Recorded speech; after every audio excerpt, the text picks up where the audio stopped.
Comment il s'appelle ce podcast? Ça s'appelle Le Fauteuil.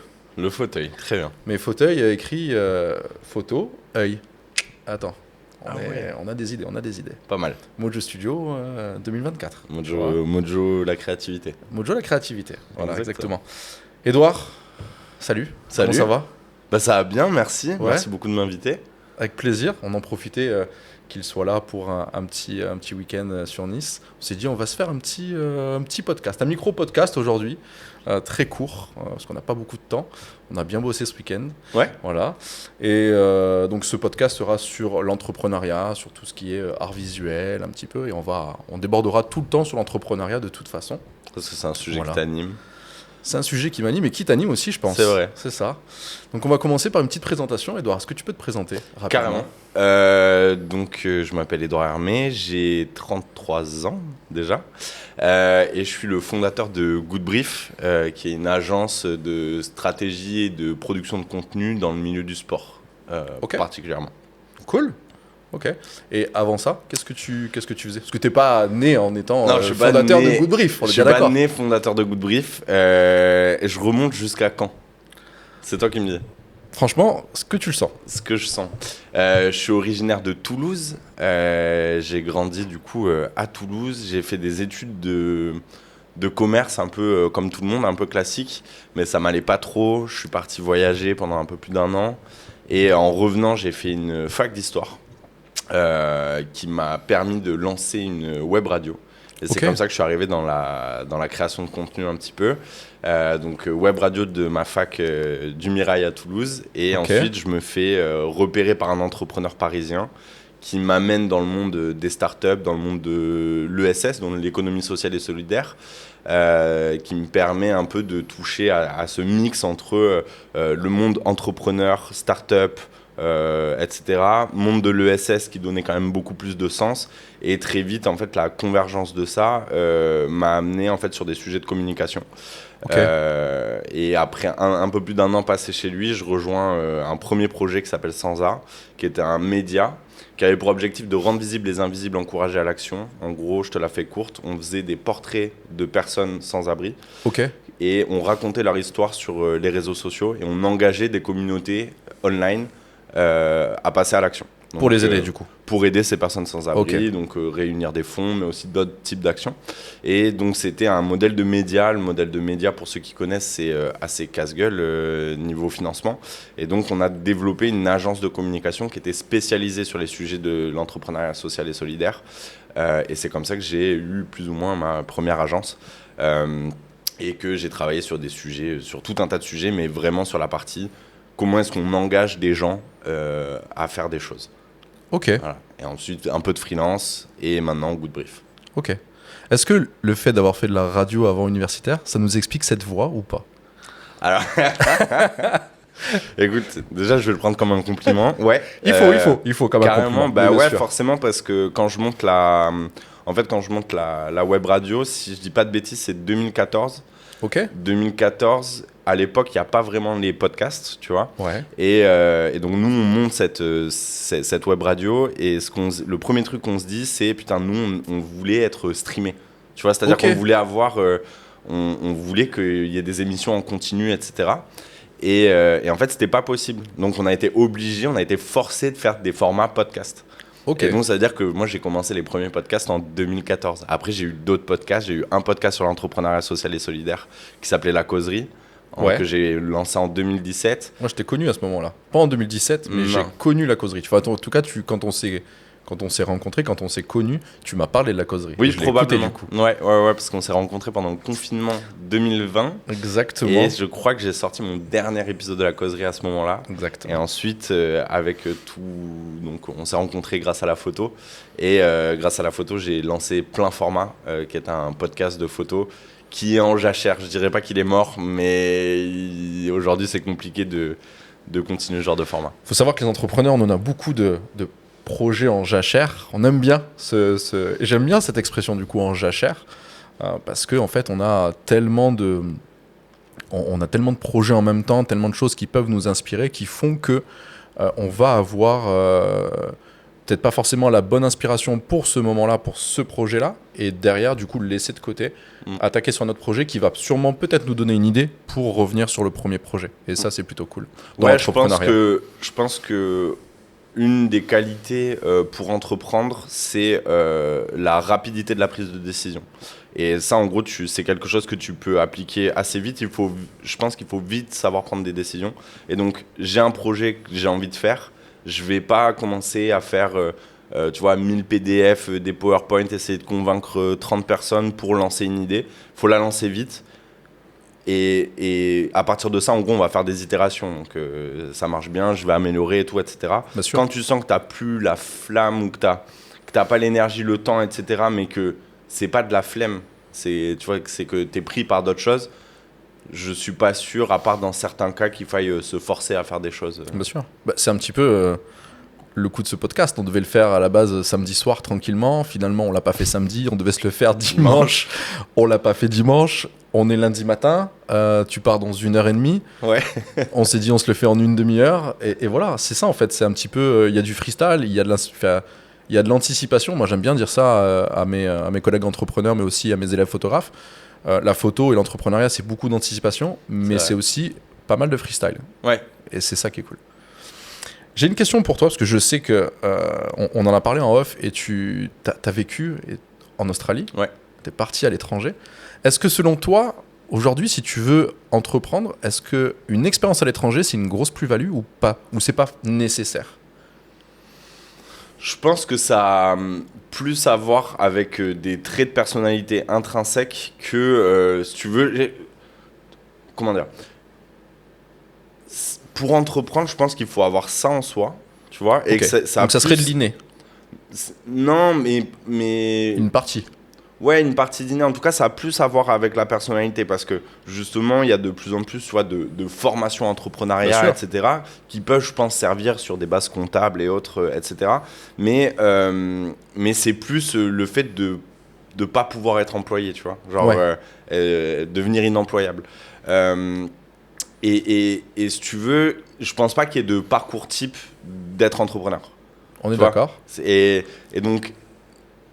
Pour moi, en tout cas, le fait d'avoir voyagé, ça m'a énormément servi dans l'entrepreneuriat parce que l'entrepreneuriat, c'est énormément de galères, c'est énormément d'adaptation, c'est beaucoup de temps passé à se poser des questions, à prendre des décisions, etc. Et voilà. Le voyage, ça permet cette ouverture d'esprit, ça permet de se confronter au réel. Ouais. En gros, c'est ça que je dirais. C'est que ça permet de se confronter au réel. C'est super intéressant ce que tu dis. Parce que justement, la confrontation au réel, je pense que c'est vraiment une des clés de l'entrepreneuriat. Ah, mais complètement. C'est-à-dire qu'à partir du moment où tu entreprends, tu n'as pas ou plus de filet de sécurité. Et la seule chose qui va compter, c'est pas que tu aies bien rempli le PowerPoint, c'est que en gros, tu sois en capacité de convaincre des clients que tu es la bonne personne pour répondre à leurs problèmes. Et il n'y a pas plus réel que ça, en fait. Ouais. Voilà. C'est de se trouver dans des situations où tu dis j'ai pas le confort d'être dans mon pays, j'ai pas le confort de forcément peut-être parler le même langage qu'eux et tout ça, et de se dire bon si je dois trouver une solution par exemple avec mes parents, ça prend minimum 3, 4, 5 jours, ça dépend si je dois avoir un virement d'argent ou si on doit avoir un billet aller-retour ou quelque chose quoi. Et puis généralement quand tu quittes le foyer, c'est pas pour appeler la queue entre les jambes en disant que tu as besoin d'argent. Ouais. C'est cool de pouvoir le faire. Bien sûr, ça fait un bon matelas. Un petit parachute au cas où.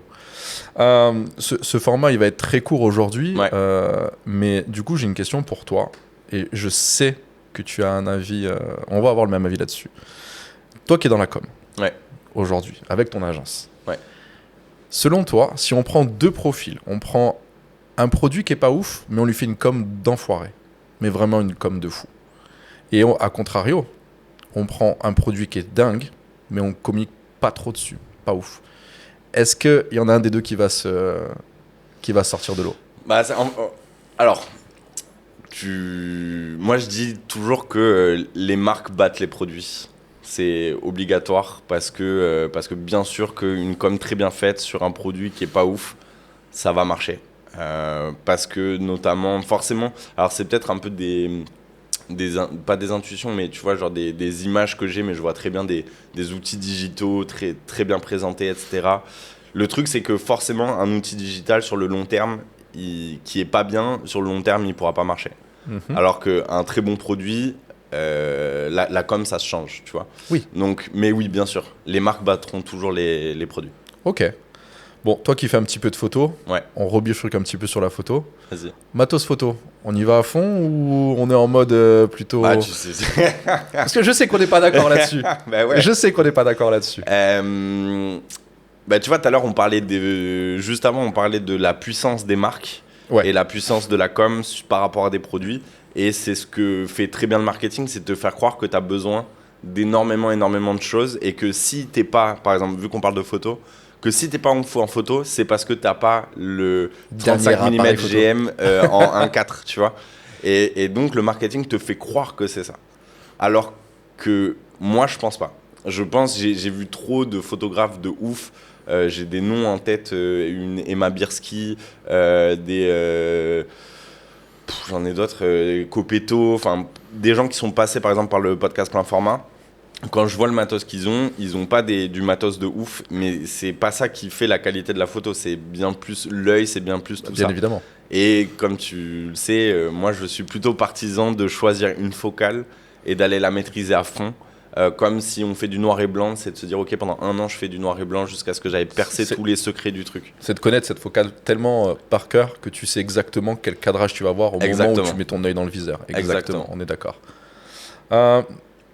Je suis pas un anti-matos non plus. Tu vois, moi aussi, je me fais avoir par les sirènes du marketing. Qui c'est qui a acheté des Ray-Ban Meta quand il a vu une story de Nicolas? Je ne sais pas. On ne donnera pas de nom, bien évidemment. Mais tu n'es pas le seul. Rassure-toi, tu n'es pas le seul. Il y a pas mal de personnes qui ont été convaincues. Je sais que tu es le roi de la Ray-Ban Meta, mais je me demande si c'est justement, en gros, c'est des créateurs de contenu qui s'appellent Colin and Samir. Qui avait fait justement une story où il montrait en gros la Ray-Ban Meta en se filmant dans un miroir. Et je me demande si je te l'avais pas envoyé à ce moment-là. Il me semble Parce pas. que du coup, je l'avais dans mon scope depuis un moment. Et par contre, j'avoue que l'élément déclencheur, le tiers de confiance, ça a été toi. Voilà. Et que quand j'ai vu que tu on l'avais... en revient à ce tiers de confiance. On parlera dans d'autres podcasts, sûrement, dans d'autres épisodes. Le tiers de confiance, c'est vraiment quelque chose, une notion à part entière. Si tu devais maintenant, là, il y a quelqu'un qui veut se lancer dans l'entrepreneuriat. Bon, là, ce qui est bien, c'est qu'on fait ça un lundi matin. On a Joris au studio, qui est là-bas. Et Joris veut se lancer dans l'entrepreneuriat dans quelques années. Qu'est-ce que tu devrais... Si tu avais un conseil à lui donner, qu'est-ce que tu lui donnerais? Qu'est-ce que tu lui dirais maintenant? Va voir des clients. Non, okay. Non, pardon. Trouve un problème à résoudre. Trouve un problème à résoudre. Ouais. Ok. Trouve un vrai problème à résoudre. Ok. J'aurais pas pensé à ça, mais ouais. Enfin, j'aurais pas pensé à ça en premier conseil, et c'est ça qui est bien. C'est ça qui fait cette richesse aussi. Ouais, tu vois, mais l'entrepreneuriat, c'est que... Enfin, genre monter une entreprise, c'est que ça. Un plombier, il résout un problème. Un boulanger résout un autre problème. Quelle que soit, en fait, une activité commerciale, est toujours là pour répondre à un besoin. Un problème, ouais. Plus le problème est compliqué et plus il est vital pour une personne, plus cette personne est prête à payer cher pour avoir ce problème, c'est évident. Pour avoir une réponse à ce besoin. Donc déjà, trouver un besoin qui est réel, sur lequel tu as de la compétence. Et le deuxième truc, va parler à des clients. Il y a beaucoup trop, et je pense, c'est ce que je dirais, ouais. Il y a beaucoup trop d'entrepreneurs qui, au moment de se lancer, en fait, ont besoin, et je le comprends, mais fois 1 million, mais c'est pas la bonne chose à faire, qui, en gros, vont passer du temps sur un business plan, qui vont passer des heures à choisir un logo, des couleurs, faire un site, etc., nanana et tout. Mais en fait, encore une fois, tout à l'heure, on parlait du fait que l'entrepreneuriat, c'est se confronter au réel. Donc, t'as ton problème à résoudre sur lequel tu as de la compétence, va voir des gens. Va leur parler. Parce qu'au final, tu auras le site que tu veux, etc. Il faut d'abord que tu ailles voir tes clients. Bah oui, c'est eux qui vont c'est nourrir eux qui vont à la valider, fin du mois. Non, mais qui vont déjà valider est-ce que le problème que toi, tu as identifié, c'est un réel problème. Bien sûr. Que toi, tu as vraiment la capacité de le résoudre. Et encore une fois, l'entrepreneuriat, c'est aussi beaucoup pivoter, c'est changer d'idée. Tu vois, toi, Ouais. tu as commencé avec de la photo, plus ça avance, plus tu as d'idées, plus tu te rends compte qu'il y a de problèmes à résoudre sur lesquels tu peux apporter de la compétence Bien et ça évidemment. élargit le scope de ce que tu fais. Et probablement que dans 10 ans, tu feras peut-être plus de photos. Tu vois, enfin, en tout cas, C'est fort possible, hein. plus de photos de mariage ou au contraire, tu seras peut-être super spécialisé et tu seras C'est possible. le plus gros photographe de mariage du Sud-Est, voire de la France. Tu vois, Peut-être. mais, mais ouais, le plus important pour moi quand tu es entrepreneur, c'est vite aller voir des clients. Tu vois, Good Brief, là, c'est notre. Du coup, ça fait plus de 2 ans, presque 2 ans qu'on est créé. Moi, j'ai fait un logo sur Canva. Et c'est là maintenant que tu vois, ça marche quand même bien et tout, etc. Que je me suis dit, bon, vas-y, maintenant. On va prendre un gars, on va vraiment faire une identité graphique cohérente, etc. On va accélérer sur la partie site et tout.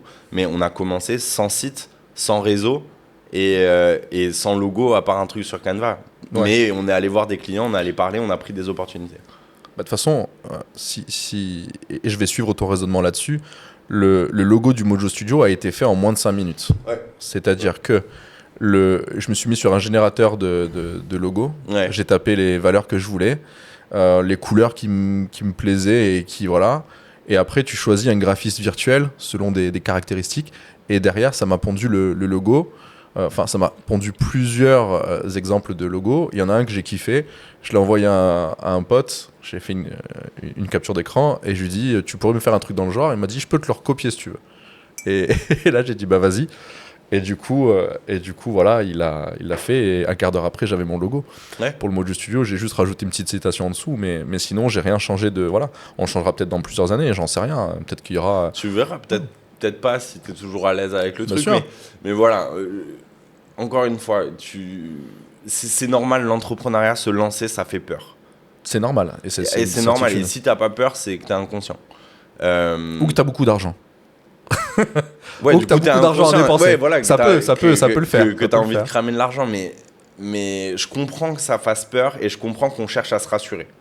Mais le but, in fine, c'est le marché qui juge, quoi. Tu vois. Bien sûr. Il y en a qui disent il y a que Dieu qui juge, et ben nous on va dire Il y a que le marché qui juge. Exactement. Mais ouais, mieux vaut se lancer et vite pivoter parce que si tu crois résoudre un problème d'une certaine manière, en fait en te confrontant à l'avis de tes clients, tu vas peut-être te rendre compte que, ouais, en gros, tu as bien identifié le besoin, mais tu n'as pas bien identifié la manière d'y répondre. Exactement. Ouais.